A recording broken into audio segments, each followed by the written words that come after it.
नमस्कार दर्शकों, स्वागत है आप सभी का हमारे इस YouTube चैनल एस्ट्रो सच पर। नाभि शरीर का एक ऐसा स्थान है जो सबसे अधिक गोपनीय और सबसे अधिक खास मानव शरीर में बताया गया है। बल्कि ऐसा कहा जाता है कि जब भी कोई बच्चा माँ के पेट में जन्म लेता है तो सबसे पहले उसकी नाभि ही बनती है, अपनी माँ की नाभि से ही में कनेक्ट होता है। और अगर वे नाभि से कनेक्ट ना हो तो उस बच्चे का विकास ही नहीं हो पाता है। तो अब आप यह देखें कि बचपन से ही नाभि कितनी ज्यादा महत्वपूर्ण होती है।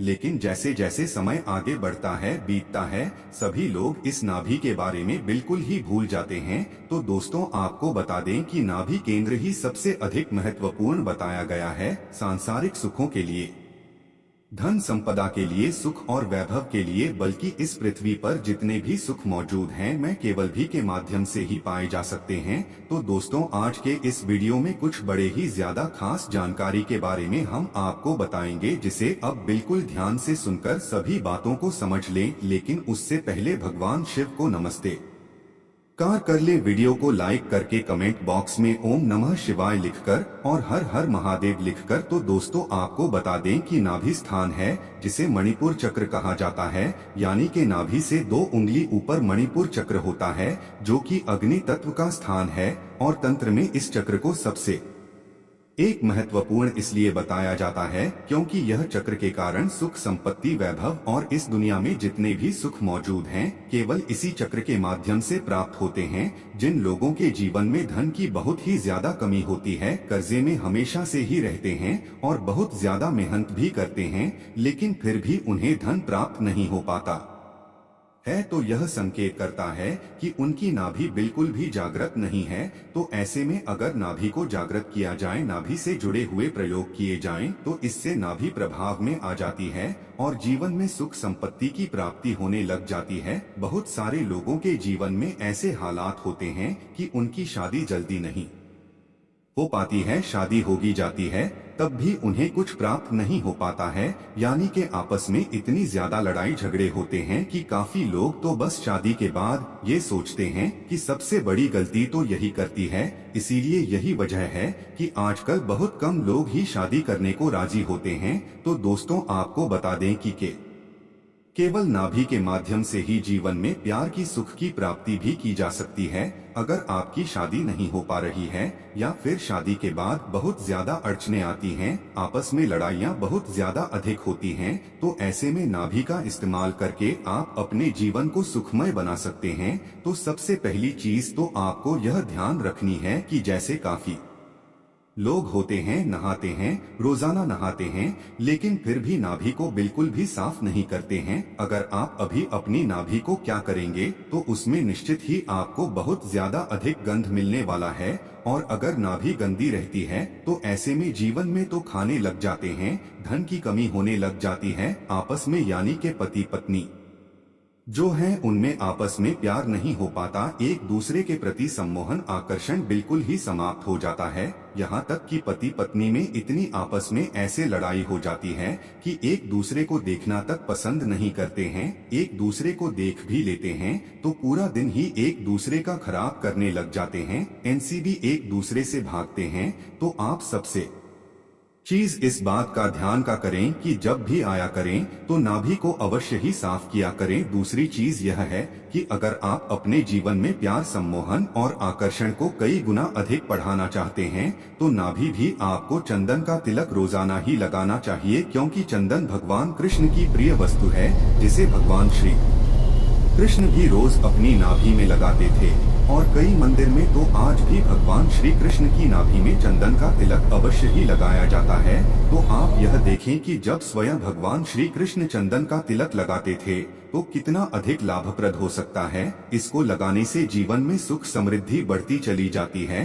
जिन लोगों को आप चाहते हैं कि आपकी जिंदगी में आए, वे आपके जीवन में आते ही चले जाते हैं, बढ़ते चले जाते हैं और बिल्कुल आपकी बात मानने लग जाते हैं। नाभि में चंदन का तिलक, इस बात का ध्यान रखा करें कि आप एक चंदन की लकड़ी लेने, एक पत्थर लेने और उस पर रोजाना केसकर इस तिलक को बस आपको लगाना है। आपको यह भी बता दें कि मार्केट में पिसा चंदन तो मिल जाता है, लेकिन यह बिल्कुल मिलावट वाला होता है, तो मिलावट वाली चीज का इस्तेमाल आपको बिल्कुल भी नहीं करना है। चंदन का तिलक नहीं मिलता है, तो सबसे उत्तम, सबसे ज्यादा प्रचंड चंदन का इत्र बताया जाता है। चंदन का इत्र, चंदन का पेस्ट रोजाना नहाने के बाद अगर नाभि में लगा लिया जाए तो इससे समस्त प्रकार के कष्ट बिल्कुल दूर हो जाते हैं। और इस बात को स्वयं भगवान श्री कृष्ण ने कहा है। संपूर्ण शास्त्रों में की लकड़ियों में केवल चंदन की लकड़ी सर्वश्रेष्ठ है और इसे आपको अपनी नाभि में घिसकर लगाना चाहिए। केवल घिसा हुआ चंदन जो आप स्वयं अपने हाथों से खींचते हैं वही लाभप्रद हो सकता है।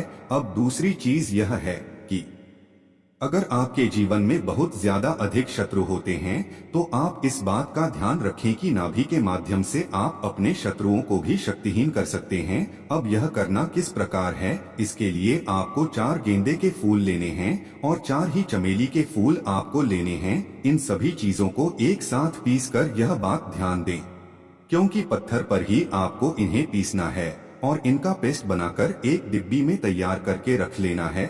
बस रोजाना इस पेस्ट को आप अपनी नाभि पर लगाकर हलीम बीज मंत्र का आधे घंटे जाप करें और उसी दिन से आप देखेंगे कि शत्रु आपके कदमों में होगा, बिल्कुल भी आपका कुछ बिगाड़ नहीं पाएगा। चाहे कितना भी शक्तिशाली शत्रु हो, लेकिन आपके सामने हाथ जोड़े व खड़ा होगा। जो लोग बगलामुखी साधना करते हैं वे इस प्रयोग का इस्तेमाल करके अपने बड़े से बड़े शत्रु को भी नीचे गिरा देते हैं। यह बगलामुखी साधना का एक प्रचंड प्रयोग है। बगलामुखी साधना किस प्रकार करते हैं, किस प्रकार नियम है कि आने वाले वीडियो में हम आपको बताएंगे, क्योंकि हम अपने चैनल में हमेशा खास चीजें आपको बताते हैं, खास चीजें आप करने के आते हैं। तो इसी बीच चैनल को सब्सक्राइब करके रखा करें, जिससे जब बीमाकृत वीडियो नाते की बुढ़िया बिल्कुल भी मिस ना हुआ करें। तो दोस्तों, अगर आप बगलामुखी साधना नहीं भी करते हैं तब भी इस प्रयोग को करके आप लाभ उठा सकते हैं। लेकिन ऐसा कहा जाता है इस प्रयोग के साथ बगलामुखी